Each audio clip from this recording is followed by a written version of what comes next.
Mustafar should have broken Anakin Skywalker. In the original fate of the galaxy, fire, hate, and loss left him trapped inside a dying machine. But in this timeline, the lava never stole his body's strength, and the Force never dimmed inside him. When Obi-Wan left him burning on the Black Shore, Anakin rose anyway, scarred, furious, and still blazing with the full power of the Chosen One. Palpatine arrived expecting to save a ruined servant. Instead, he found a living storm. Anakin's body healed through the dark side faster than any Sith had seen. His anger fed his muscles. His grief sharpened his mind. Even the Emperor felt it at once. This Vader was not half a man. He was the weapon the Sith had dreamed of for 1,000 years. Across the galaxy, the first days of the Empire changed immediately. Jedi who might have escaped were cut down. Separatist holdouts were crushed in hours, not weeks. Entire fleets bent the knee because rumors spread that Darth Vader could tear cruisers from the sky. The Empire no longer rose through fear alone. It rose through awe.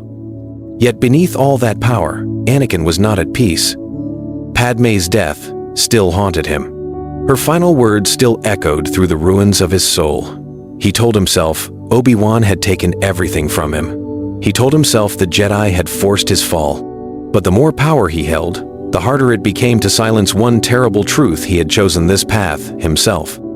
And when Vader stood alone in the ashes of Mustafar, reaching into the Force for the wife he could no longer save, something answered him from the dark. For the first time since Order 66, hope and terror moved together again tonight. Far across the stars, Obi-Wan froze and felt that shockwave in the Force. Vader was alive. And this time, he had not been diminished. At first, Palpatine believed he had won everything. The Jedi were gone, the Republic was dead, and Anakin Skywalker had become Darth Vader. But as the first weeks of the Empire passed, the Emperor began to see a problem he had never planned for. Vader had not emerged from Mustafar weakened, dependent, or broken. He had emerged complete. Every mission proved it. Vader crushed surviving Jedi Masters without support. He moved through battlefields like a force of nature, breaking armies, starfighters, even hardened commanders with raw will alone. Imperial officers obeyed Palpatine out of fear, but they stared at Vader with something deeper: respect, awe. Some even whispered that the Dark Enforcer, not the Emperor, was the true power behind the throne. Palpatine felt the danger in the Force. Vader was growing too fast. His connection to the dark side was immense, but so was the buried strength of Anakin Skywalker. That made him unstable, unpredictable, impossible to chain forever. The Emperor had always wanted a powerful apprentice, not one who could someday surpass him. So Palpatine changed his strategy. He stopped treating Vader like a wounded tool and began shaping the Empire around him. He fed his apprentice victories. He gave him authority, armies, and endless war. At the same time, he placed spies in every corridor, guards at every door, and secrets inside every command. If Vader could not be limited by weakness, then he would be limited by isolation. But Vader noticed. He felt the trap closing behind every reward. And when Palpatine offered him the location of a hidden Jedi refuge as a test of loyalty, Vader accepted the mission in silence. Because, for the first time, apprentice and master were hunting each other. Neither knew which one would strike first, but both prepared for betrayal now. Vader's ship turned toward the hidden Jedi refuge, but this was no simple hunt. Somewhere in that mission, Palpatine expected failure. And for the first time since becoming Sith, Vader began to wonder if his true enemy was no longer the Jedi. Obi-Wan had spent every waking hour trying to bury the past. On Tatooine, he watched over Luke from a distance and forced himself to live in silence. He told himself Anakin was gone. He told himself the monster on Mustafar had been all that remained. But when a hidden Jedi refuge sent out a desperate warning through the Force, Obi-Wan felt the truth like a blade to the heart. Vader was coming, and he was stronger than before.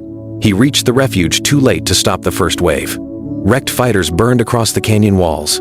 Clone veterans lay broken beside Jedi Guardians who had once survived Order 66. In the center of the ruin stood Vader, not crippled, not slow, not trapped inside pain. He moved with terrifying speed, cutting through blaster fire and lightsaber strikes as if the battle had already been decided. Obi-Wan stepped forward, and for a moment, time seemed to stop. master and apprentice faced each other again. But this was not the broken man Obi-Wan had left in the lava bank. This Vader radiated pure control. His rage no longer flailed. It obeyed him. Their blades met, and the shock of it drove Obi-Wan back. Vader struck harder, faster, and with far greater purpose. He tore stone from the ground, split defenses with brute force, and pressed Obi-Wan into retreat. Every lesson Kenobi had ever taught him had returned sharpened, corrupted, perfected. Then Vader saw the younglings fleeing through the rear passage. For one terrible second, Obi-Wan thought Anakin might hesitate. He did not. Vader reached for the corridor, and the steel doors exploded inward. Obi-Wan raised a barrier in time. As the survivors escaped into the night, Obi-Wan understood the nightmare at last. He had not failed to stop Anakin. He had unleashed him. The refuge had fallen, but the survivors were not safe. Vader had felt their fear, and now he knew the Jedi were still out there. The hunt was about to spread across the galaxy. The surviving Jedi did not stay hidden for long. News of the refuge massacre spread through secret channels, and with it came a dangerous idea. If Vader was leading the Empire's hunts himself, then the Emperor had exposed his greatest weapon. A few desperate masters believed that if they gathered what remained of the Order, they could strike once, strike hard, and cut the head from the new Sith regime before it fully tightened its grip. Obi-Wan warned against it. Yoda felt the same darkness in the Force. This was not the broken Vader they had expected after Mustafar. This was Anakin at full power, driven by pain and sharpened by purpose. But fear turned to urgency, and urgency turned to rebellion. Across forgotten worlds, survivors answered the call. Jedi Knights, old generals, and young Padawans met in secret, planning one final rising against the Empire. Palpatine allowed the whispers to spread. He wanted the hidden Jedi to gather in one place. Vader understood the trap at once, yet he said nothing. Part of him wanted the battle. Part of him wanted to prove that no fragment of his former life could stand against what he had become. When the Jedi struck an Imperial shipyard above Braca, the first phase worked. Star Destroyers burned. Clones fell back. For a brief moment, hope returned. Then Vader arrived. He tore through the battle like a living judgment. Starfighters spiraled from the sky under his grip. Barricades shattered. Jedi who had survived Geonosis, the Clone Wars, even Order 66, fell one by one before him. Obi-Wan felt something worse than defeat. Vader was learning from every battle, growing colder and harder to stop. As survivors fled into hyperspace, one captured Jedi broke under torture and gave away a secret that haunted Vader. Padme. The rebellion was broken, but the damage had only begun. Now Vader had a new lead, and it reached back to the one person he had never truly let go. If Padme's memory still lived somewhere in the galaxy, Vader would tear the stars apart to find it. Padme Amidala had been dead since the birth of the Empire. But in Vader's mind, she had never truly vanished. The captured Jedi's words reopened the wound Palpatine had spent years trying to seal. There were records hidden on Polis Massa. There were witnesses erased from Imperial files. And there were whispers that Padme's final hours did not match the story the Emperor had told. Vader went completely alone. He tore through sealed archives, terrified medics, and forced truth from anyone who had survived that night. Piece by piece, the lie came apart. Padme had not died by Jedi treachery. She had not called for revenge. She had died heartbroken, still believing there was light left in Anakin Skywalker. That truth struck harder than any blade. For the first time since Mustafar, Vader's fury turned inward. He returned to Naboo, to the world where love had once made him feel human. He stood before Padme's tomb in silence, as rain fell over the stone. Around him, he felt memories he had tried to kill her smile, her faith, her last plea. There is still good in him. Anakin wanted to believe it. Vader wanted to destroy it. That war began inside him. The more he reached through the Force, the more he felt an absence that made no sense.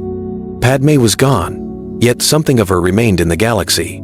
A bond, a spark, two distant lights he could almost touch, then lost again. Children, his children. In that moment, everything changed. Palpatine had hidden Padme's truth. Maybe he had hidden more.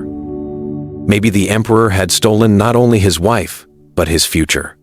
When Vader rose from the tomb, the rain no longer cooled him. Luke wanted one simple thing: to hear his father say he was enough. That hunger made him dangerous. Leia learned a different war. She studied court politics, military reports, and the language of survival. She watched officers lie, watched worlds starve under imperial taxes, watched prisoners vanish into silent cells. Vader expected discipline from her, but he never saw how closely she listened. He mistook restraint for obedience.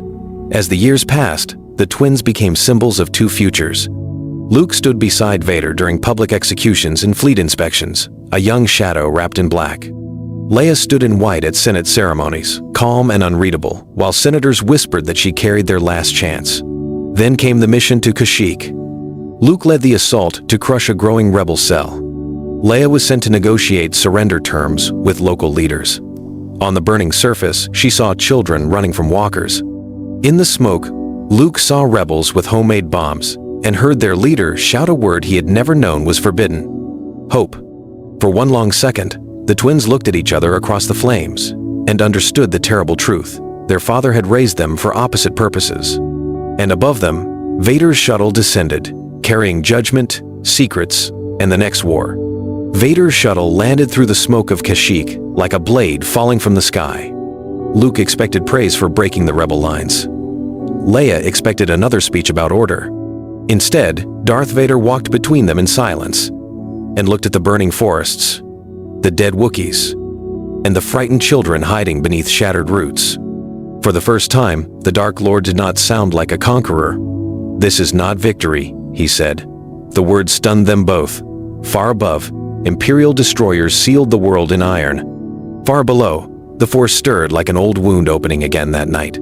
The Emperor felt it too. From Coruscant, Palpatine sensed doubt moving inside his apprentice like a hidden spark in dry fuel. He had always feared one thing more than rebel fleets or Jedi ghosts: the return of Anakin Skywalker.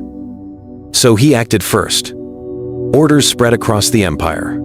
Leia was summoned to the capital for protection. Luke was commanded to remain at Kashyyyk and finish the purge. Father and children were split apart in a single hour.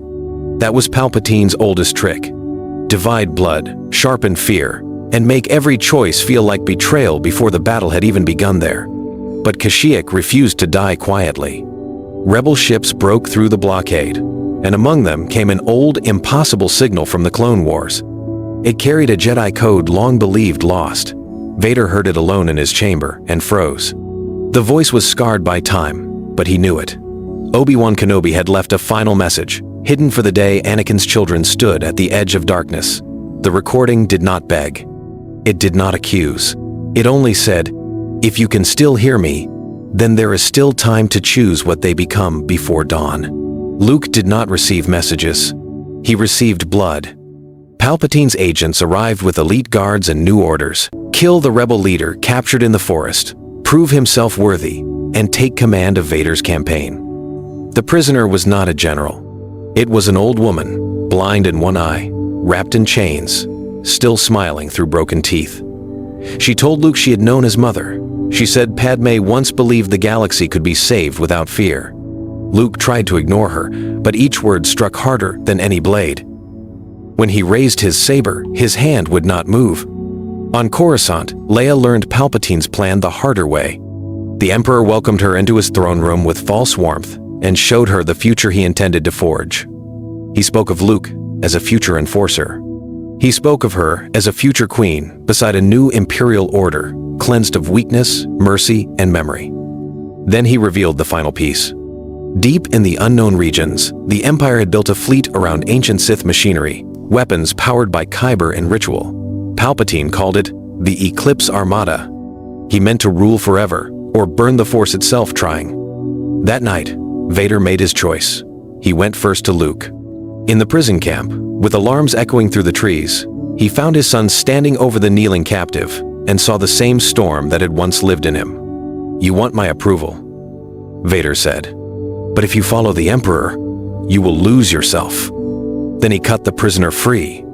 Luke stared as rebel scouts and Wookiee fighters rushed the gates together. For the first time, his father was not teaching him how to kill. He was teaching him how to disobey. In that moment, everything changed. He went next to Leia, but Palpatine was waiting. Red guards sealed the throne chamber. Lightning ripped across black stone. The Emperor no longer pretended patience. He called Vader weak, called Anakin dead, called the twins unfinished weapons that would be reforged in war. Leia felt the room shake as father and master collided at last. Vader's blade held back the storm, but barely. Palpatine drove him to one knee and smiled at Leia. "Choose," he hissed. "Save your father and become Sith, or watch him die, and let your brother fall with him." In that instant, Leia saw the trap. She did not kneel. She took Vader's fallen saber, turned, and hurled its blue-white blade into the throne generators above. The chamber exploded in sparks and screaming metal. Across the galaxy, hidden Sith relays began to fail. In orbit over Kashyyyk, destroyers lost formation. In the unknown regions, the Eclipse Armada woke too early. Luke felt the shock through the Force as rebel ships jumped toward Coruscant and worlds long silenced rose in open revolt. This was no longer a family crisis. It was the final war for the Force, and Anakin Skywalker had come back to lead it again. Coruscant burned under rebel fire. Palpatine rose through the smoke, alive, furious, and smiling. The final war had begun, and this time, the Chosen One was coming for his master.